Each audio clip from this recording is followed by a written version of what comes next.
Okay, Monica, would you like to start? In the meantime, maybe I can start introducing a little bit Go Study and what we're going to do today. Yeah, sure. You can Yeah, start. So then we'll start presenting migration topic. amazing. Okay, let's start. I would like to quickly introduce who we are before we start. I think I'm sharing my screen. Okay, can you see the presentation? Yeah. Yeah, okay, we'll be really, really quick. Okay, so I'm Martina. I'm event coordinator and content creator for Go Study Australia, and I am based in Sydney.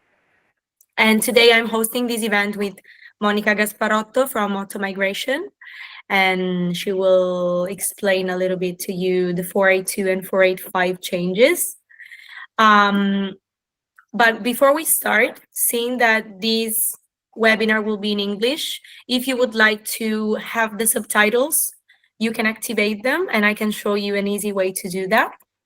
So it's really simple. You just press the three dots at the bottom of your bar, then settings, okay, and then the CC caption symbol, where you can choose the language of the webinar, which will be in English, and then the language of the subtitles you would like to have, so Spanish, Italian, French, whatever you like.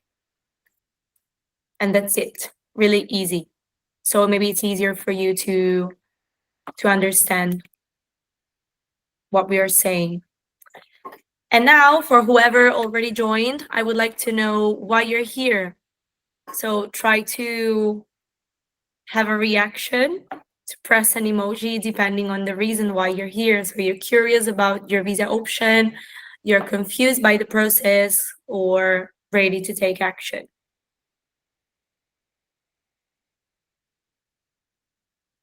Is it something happening? Because I can't really see it. I'm in the presentation.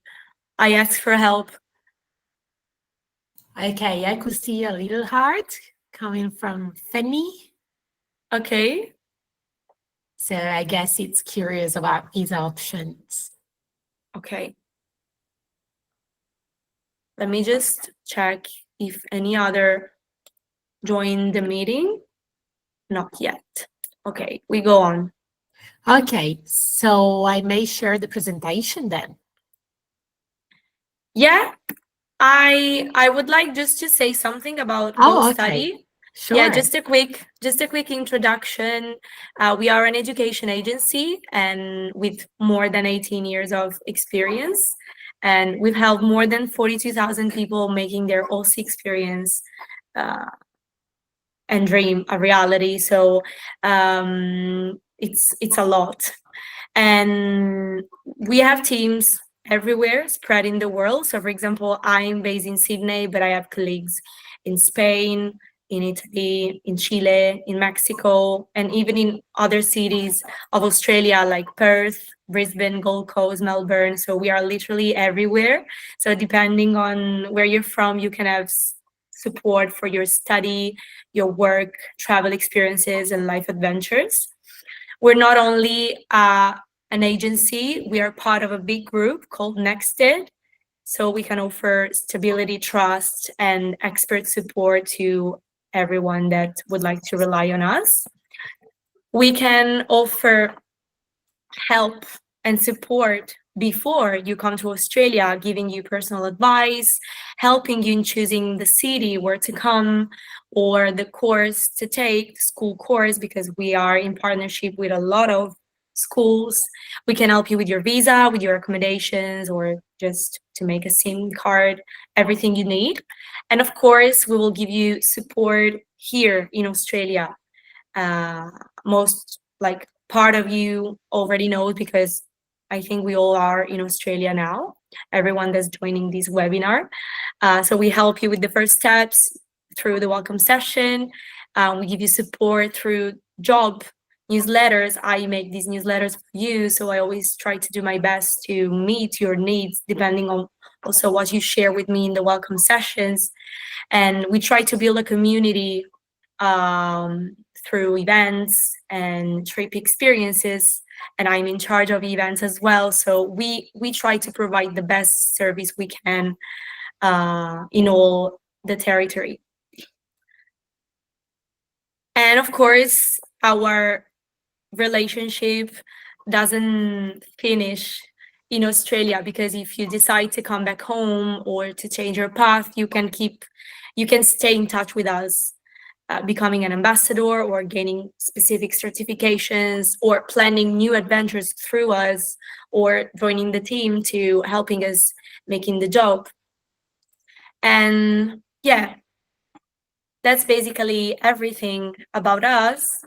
And now I'm more than happy to give the word to Monica so we can start There you go.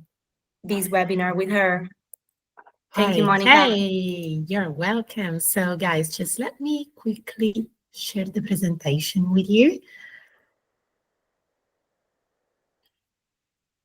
There you go. Can you all see the presentation? Yes. we see. Okay, fantastic. So nice to meet you all, first of all. My name is Monica. I'm the owner of Auto Migration Services. I started my career a few years ago already. So yeah, that was a long journey. Today, we will talk about different topics. So we'll talk about who we are and what we do, why it is important to do a consultation with a registered migration agent, what are the most in-demand occupations today based on elections as well, because we know that elections are upcoming this weekend, and this could be potentially a bit of a change in the next months, depending on who will win these elections.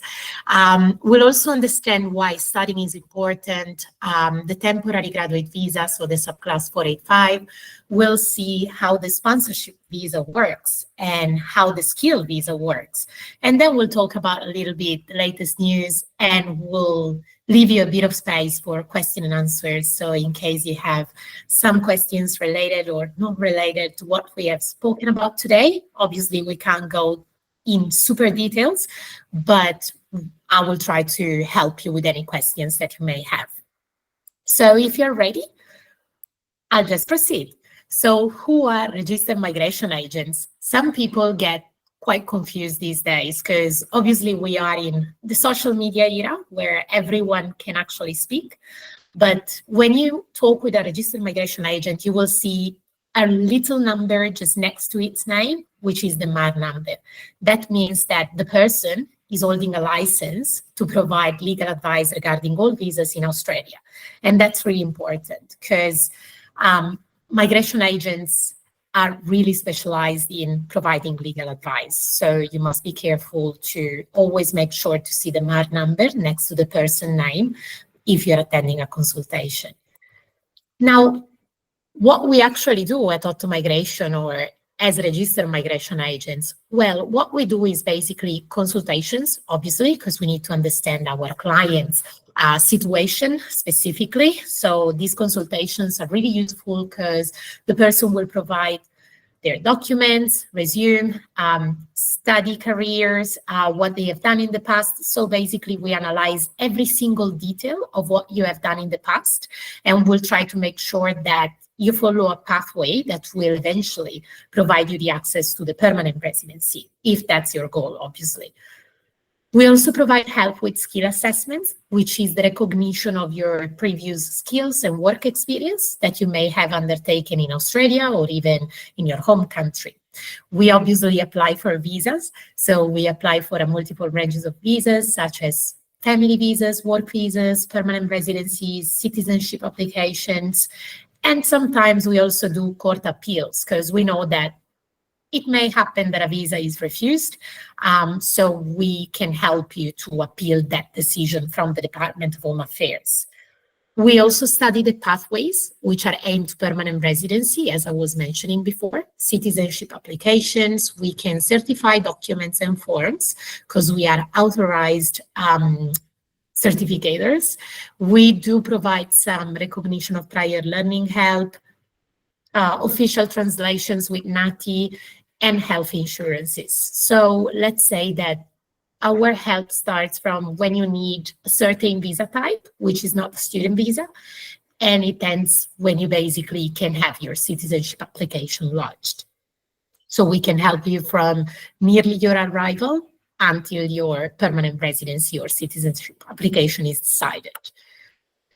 Now, let's go back to the consultations, because we need to understand why these consultations are important. A lot of people will say, why should I pay you that amount of money to tell me something that I can read? Well, it's not technically that you can read everything and that everything will work on your specific situations. Now we know that there's ChatGPT. I personally play a lot with that, and I can see that the informations are really stuck at 2022. And also, we always need to understand that to study an appropriate pathway to achieve someone's goal, we need to make it tailored. And that's why it's important to get a consultation first. We can't actually advise anyone without seeing that person in a formal consultation. That's also part of the code of conduct. Now, we also will explain how the complex visa system works, so we can analyze and verify every single visa that you may be interested at and explain it with simple words, because we know that it's really essential to understand what we are actually listening at, because that's important. We also can analyze the list of occupations required by the Australian government, and obviously each and every skill that you have achieved, because sometimes you may have been working in Italy or in Argentina or in England. And we know that certain occupations will never be added in Australia with the same position description. So what we can do is basically analyze the job that you were doing based on tasks and reflect that work experience into an Australian approved occupation, because that's something that it often happens. We also can advise if you need additional studies, because sometimes it's necessary, because certain visa requires a qualification. Actually, most of skilled visa, sponsors visa, postgraduate visa requires you to have some studies previously. We can also create a personal schedule and consider a plan B and eventually a plan C, D, and E in case of obviously migration changes, because we know that those are happening a few times a year. Especially they can happen on the 1st of July, so we are nearly at that stage right now. And sometimes they also appear to be at the end of the year, so September, November, and in March. Now, what we expect, it's that we won't have a lot of big changes this year, because we had already a few changes last year, but potentially we'll see it at the end of the presentation, what can happen. Now, let's understand what are the most in-demand occupations today. We know that in December 2024, we had a few changes into the sponsor visa. So we'll talk about the sponsor visa a bit later, but let's understand what it has been added and what has been remained. We know that the most in-demand occupations obviously are still the same. So we got a few medical occupations such as psychologist, urban planning professional, construction professional, computer scientist, and IT in general. So information technology is really a strong market to be in, but we need to also consider that there's a lot of competition as well. There's always kitchen staff such as chef, cook. Teachers are really in demand, especially pre-primary school teachers and primary teachers. Scientists, all of the kinds, and nurses.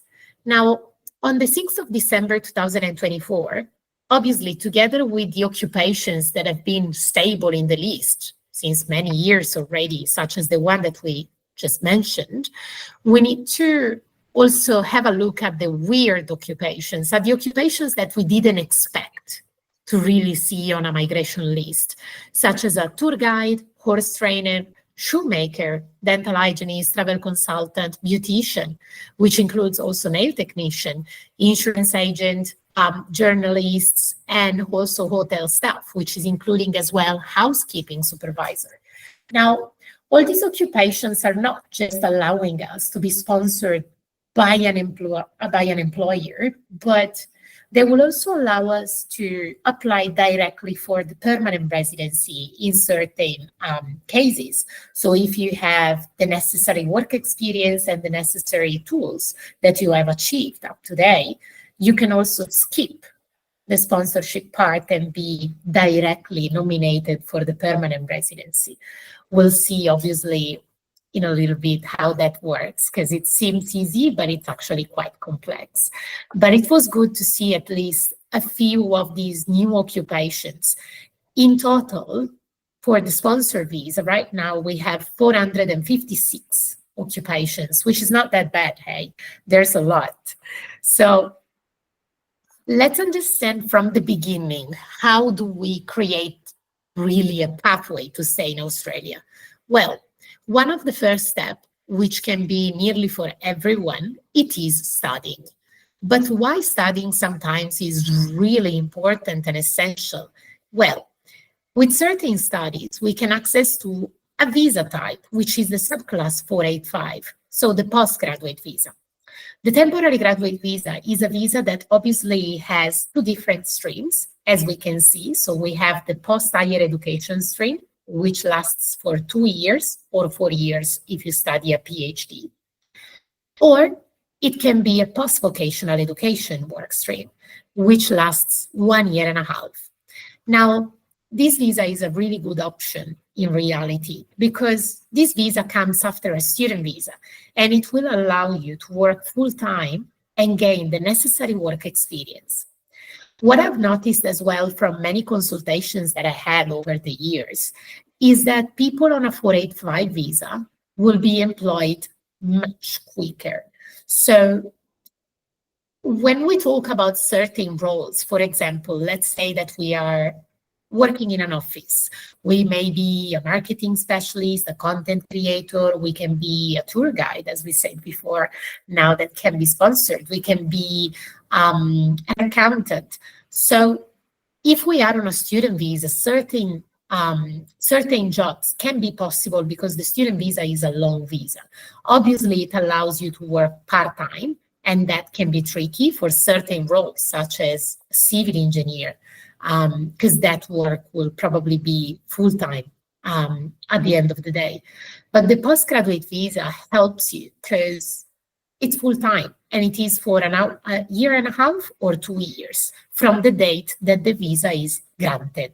So that means that whenever we apply for the postgraduate visa, we can keep on being in Australia.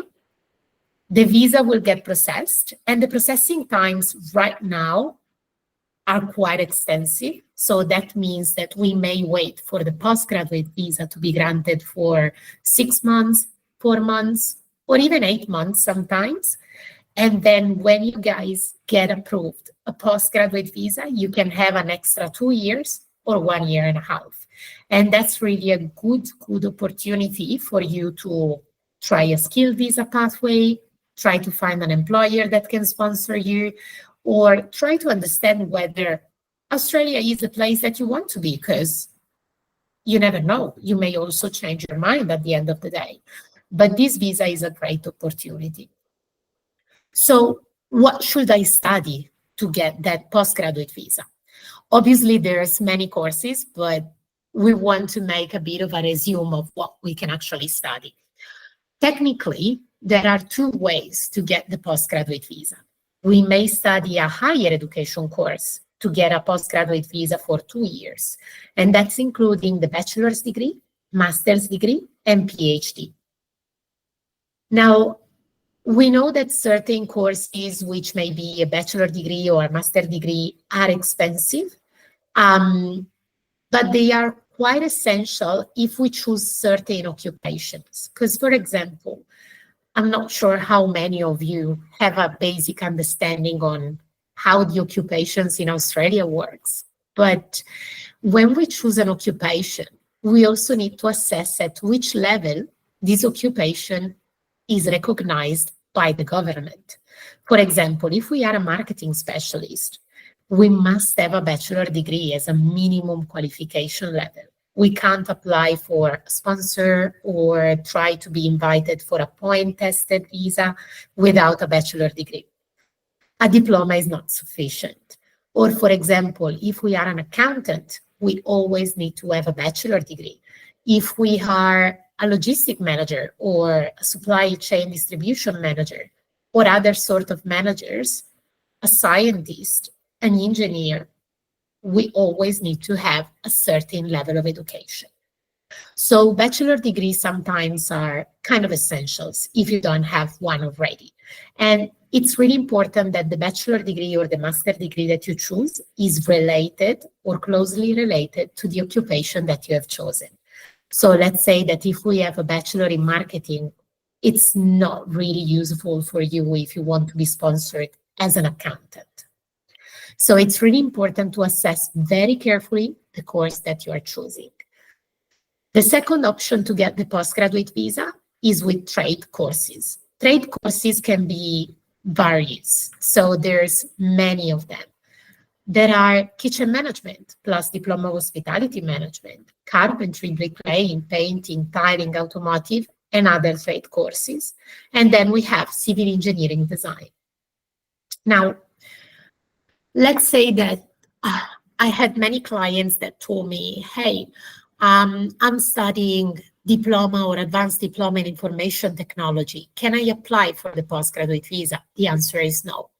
The majority of the BSB courses, so the courses related to business, marketing, information technology, which are not at a level of a bachelor degree, cannot provide you the access to the postgraduate visa. So that's why a consultation with a migration agent is kind of essential at the beginning when you still have to choose what to study, because that will give you a guidance on how to invest your money. Because we know that at the end of the day, when we talk about the student visa, we don't just talk about, okay, I want to stay in Australia for a bit longer. That's not always the case. If the case is that you are planning to reach a certain visa type, such as a sponsor visa, while you're studying, you should also study the right thing. Obviously, if you do have a qualification already, which may have been in Italy, in Colombia, in Argentina, or in Germany, that's another story. Then we may be able to utilize that qualification. But I guess that this light specifically on what course should I study, it's kind of useful because this is the step one to kind of draw a line in your pathway. Now, let's see, though, the main requirements of the postgraduate visa. So what are the general criteria? Obviously, we have to satisfy the Department of Home Affairs that we have completed the course. So we can't just say, okay, I studied, I was under a student visa, but I just missed a couple of units. No, the course must be completed.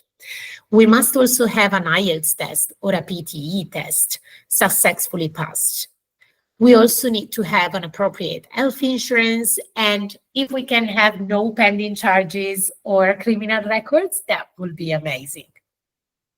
Now, the temporary graduate visa has an age limit, which is 35 years old, with the exception of PhD, which remains stable to 50 years old. Now, there are certain countries that do not have that limit, such as UK. So if you are from the UK, you can also apply for that specific visa subclass when you are over 35 years old. But for anyone else, mostly, you will need to be under that age. We also have to complete the Australian study requirements before applying for the postgraduate visa. So our course must have been completed under a student visa, and it must be a registered course, so a CRICOS registered course. And this is where GoStudy can help you, basically. Also, this visa cannot be applied if you are over the 6 months of the course completion date. So if you finish your course in January, you must apply for the postgraduate visa before June. Otherwise, you won't meet the requirements anymore. And I've seen so many people that missed that date because they weren't advised. They said, okay, let's do this visa by ourselves. I wouldn't advise that. It's really important that we follow the rules and we know the deadlines, because otherwise you will need to start an additional studies and then eventually apply for the postgraduate visa to be eligible once again. And also remember that the postgraduate visa can be applied after we have completed at least 92 weeks of studies. So let's say that the course or the package that you have chosen must be at least 2 years. But what we do after the postgraduate visa or after the student visa or after our working holiday visa, if you have one, we can choose 2 different pathways. We can try the skilled nominated visa or skilled independent visa, which is a point-tested system that we'll see in a little bit. Or we can try to find an employer and get sponsored through the program of the skilled independent visa, which is the subclass 482, or the employer nomination scheme, subclass 186, direct entry. So how does the sponsorship works? I guess that this is one of the hot topics of these presentations. When we talk about the sponsor visa, we need to remember that there are 3 different applications. Actually, there's a typo just there. It's not 3 streams, but it's 3 applications type. Sorry about that. The first application and the second application are the standard business sponsorship and the nomination. So those 2 applications are related to the employer. What happens with the standard business sponsorship? The standard business sponsorship is when your employer gets authorized to sponsor employees. They will need to provide financial documents and a business organizational chart, and they will basically need to show the evidence that they are able to sustain themselves and they do not have any debts with the Australian Taxation Office. The nomination instead, which is always under the employer's application, it's the trickiest part, because the nomination will basically ask to analyze why you have been nominated to cover that certain occupation. So the employer will need to explain why you were chosen instead of an Australian citizen or a permanent resident. They will need to explain what will be the core tasks of your occupation. They will need to provide you an employment contract. So the employment contract will need to state that you are working for 38 hours a week or 40 hours a week, that you will be paid the minimum salary threshold, which is right now $73,150 per year plus superannuation based on full-time hours, because we need to obviously receive a full-time contract to be sponsored. Be careful though, because the salary threshold will increase from the 1st of July. The 1st of July 2025, the minimum salary will be $76,515 plus superannuation. So it will increase of about $3,000, more or less. So the nomination, just to recap, is the part where the employer explains to the Department of Home Affairs why you and not someone else who is already a citizen.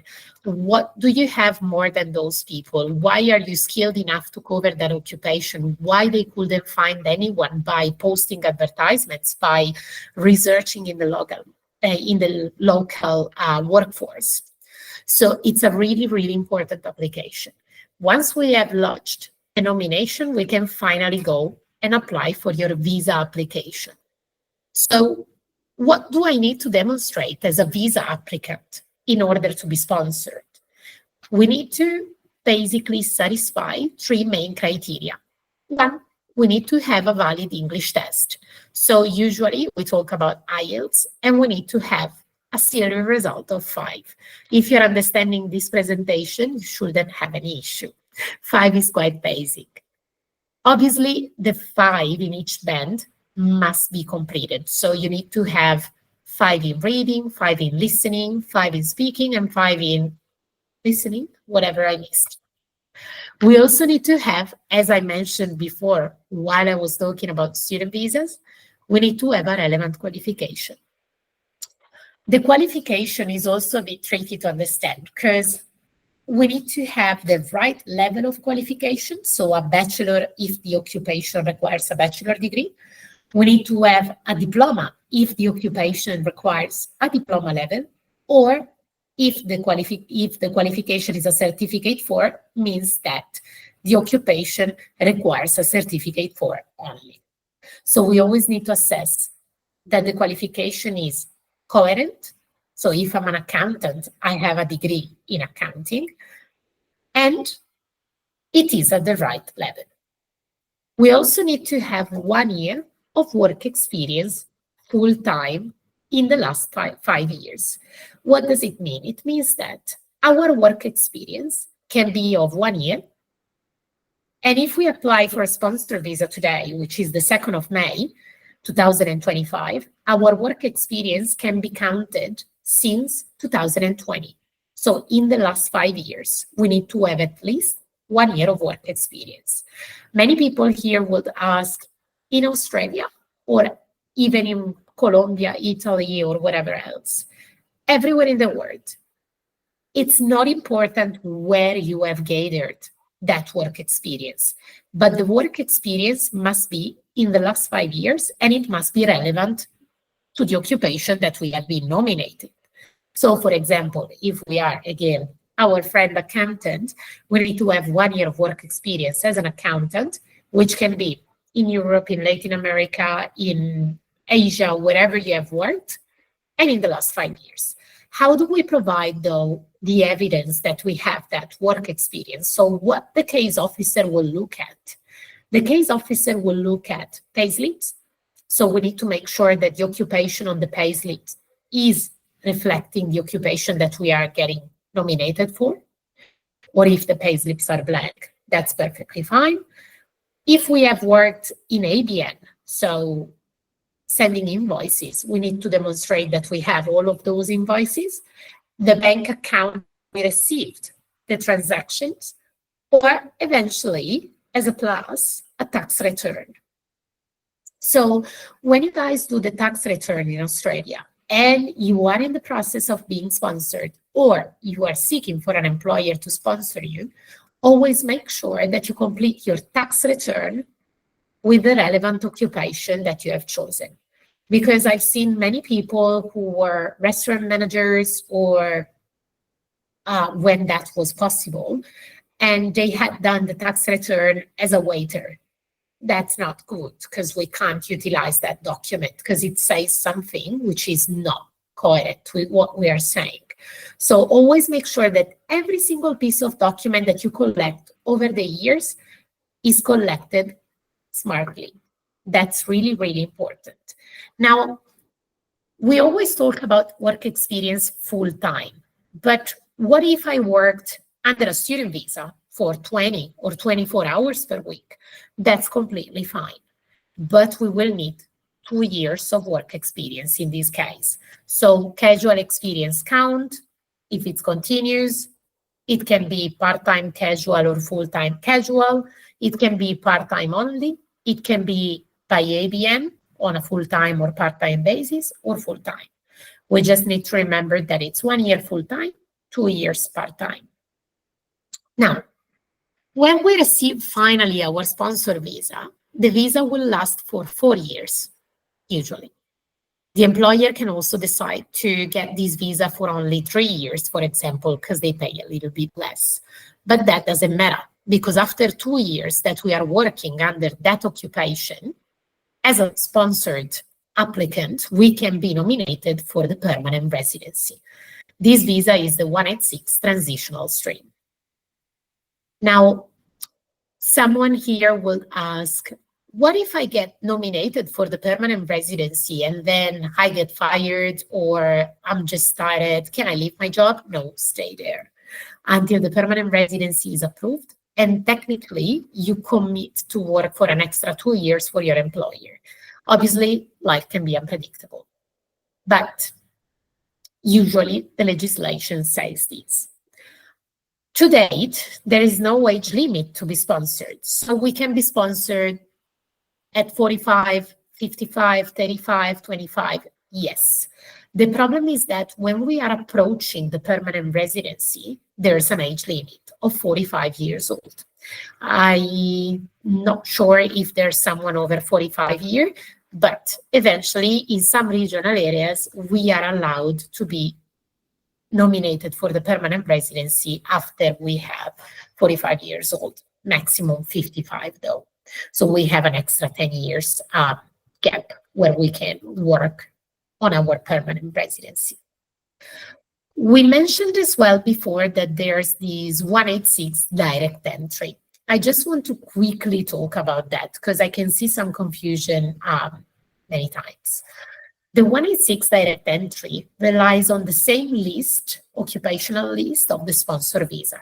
But basically this lets you skip the 4 years sponsors, where after 2 years you can ask the permanent residency, and it goes directly to permanent residency. The requirements, though, are a bit higher. So we need a 6 at the IELTS test in each band. We need 3 years full-time or 6 years part-time of work experience, qualification, and a skill assessment. So let's say that this is a good tool if we have already done a skill assessment, if we have a lot of experience, if we have everything completed. But just keep in mind that the waiting time for the subclass 186 direct entry is nearly 2 years. So at the end of the day, it doesn't change that much in terms of time frame.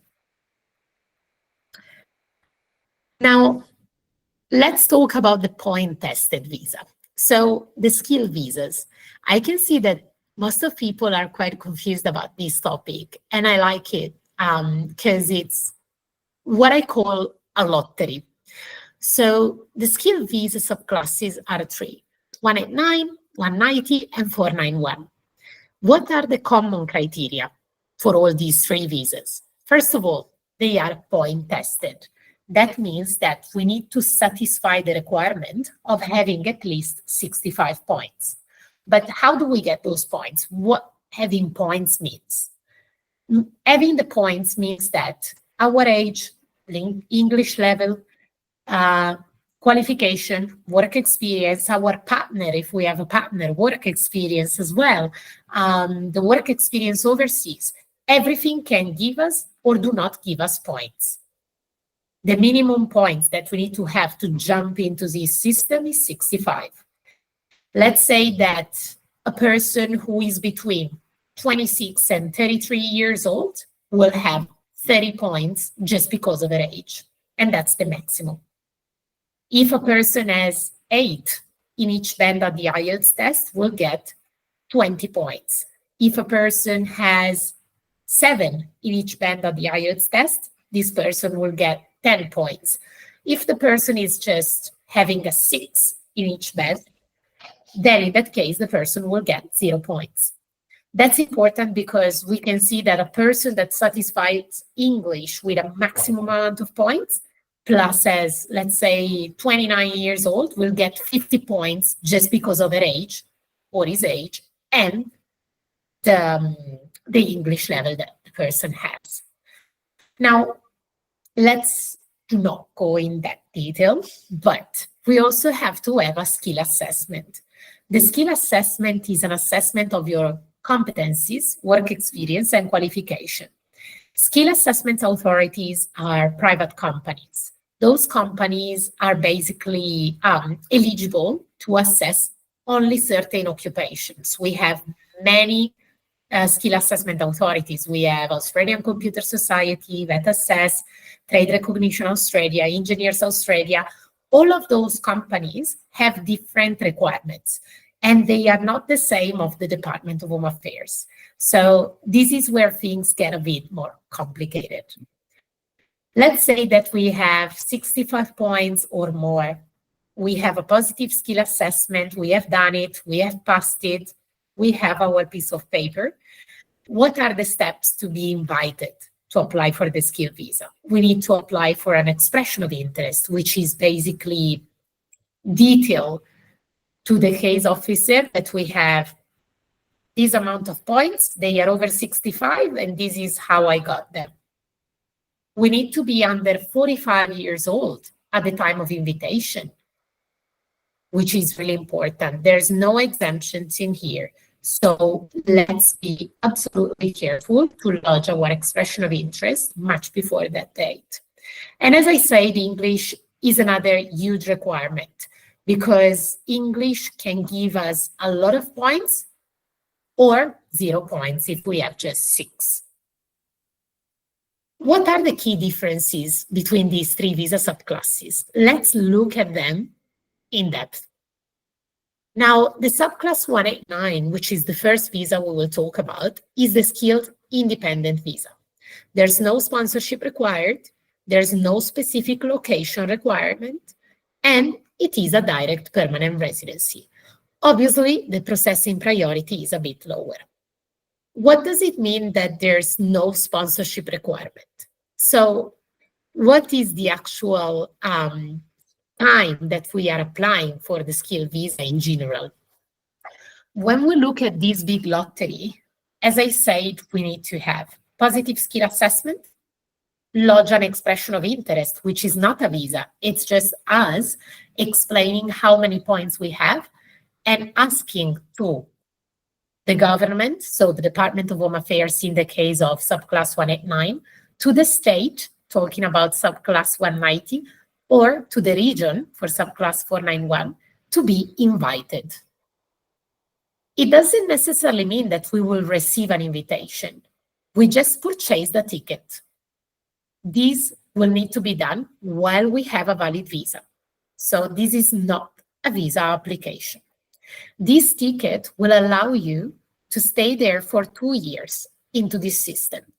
If you get picked by the government, by the state, or by the region, depending on which visa subclass you are seeking the invitation for, then you can apply directly for these visas. If you don't receive an invitation instead, nothing will happen. So you will basically stay in the same situation that you were before. So this is why I call that a lottery, because it's literally a lottery. Now, let's see subclass 190, which is, let's say, the most famous out of the 3 visas.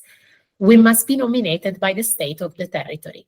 Each state, for example, New South Wales, Victoria, Queensland, Northern Territory, have their specific list. Each state, for example, let's say that Victoria right now has an open list. So all the occupations which are in the skill list are fine. They accepted it. If instead we are in New South Wales, we have a specific list. So the New South Wales state does not accept application for occupations which are not in that specific list. Also, for the subclass 190, we must commit to live in the state for at least 2 years, usually. It is always a direct permanent residency, and the priority is a bit higher. It is a state priority, meaning that certain states will have more priority into inviting environmental consultants, engineers, IT, medical professionals. Certain other states instead, such as South Australia or Western Australia, may have totally different priorities. But at least the number of invitations is a bit higher because it's divided per state instead of subclass 189, where the invitations are everywhere in Australia, so the numbers are a bit lower.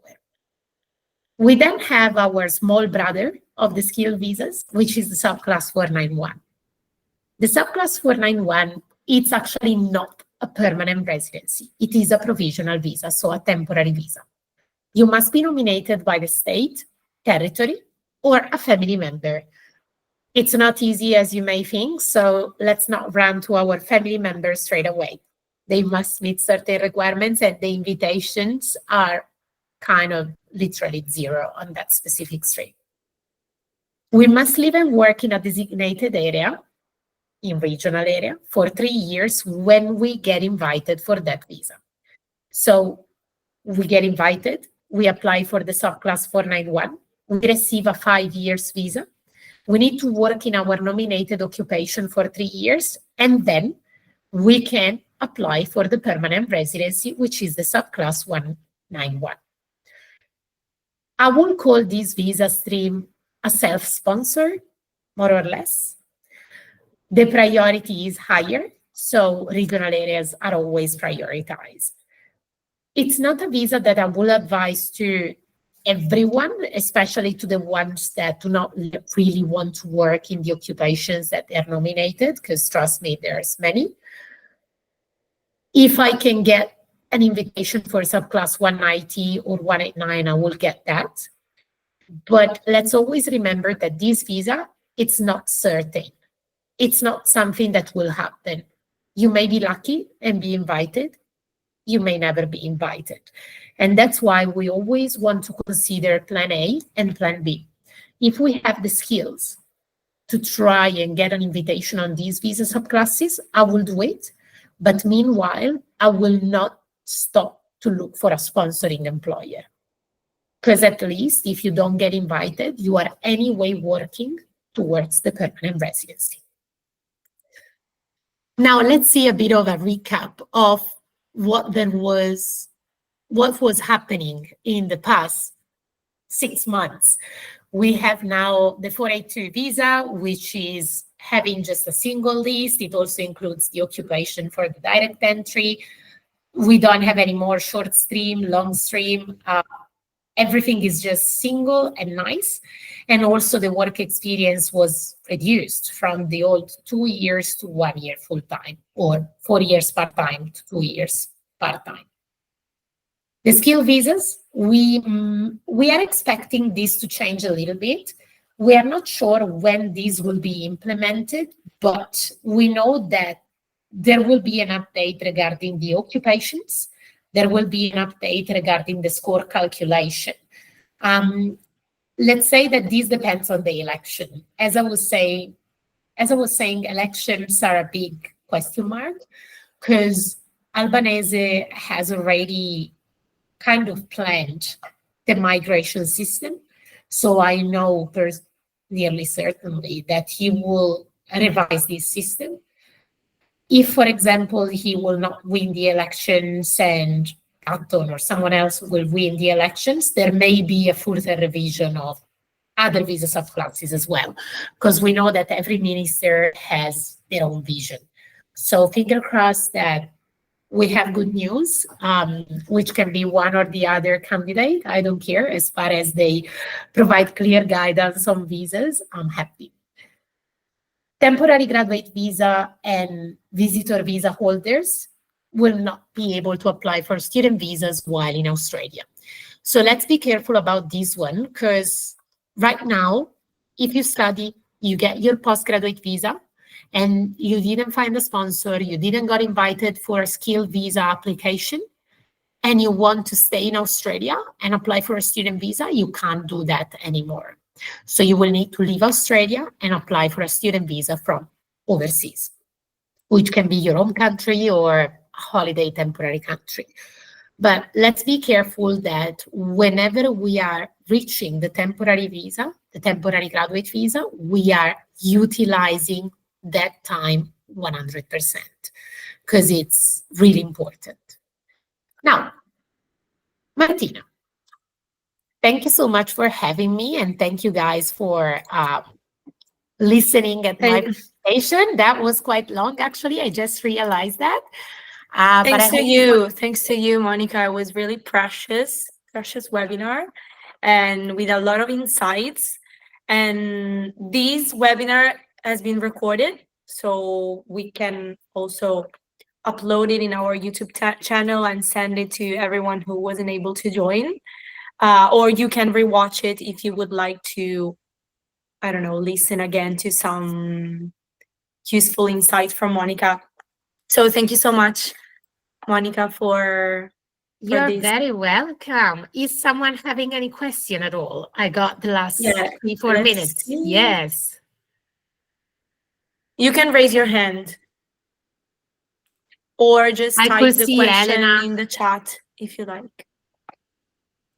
Oh, no, I was just clapping. Thank you so much. Thank you, Elena. Thank you. Amazing. Oh, a lot of claps. Come on. I'm getting I ready. put hearts. Thank you so much. You're welcome. So no one Okay. has questions? I think no. I don't think so. That's good. So Yeah, it in means the it was too clear or too hard. I think too clear. Yeah, the slides were really, really useful and understandable, and you were really clear in explaining everything. So I'm sure that everything's clear for them. If not, maybe you can contact your counselor, and we can pass your questions to Monica.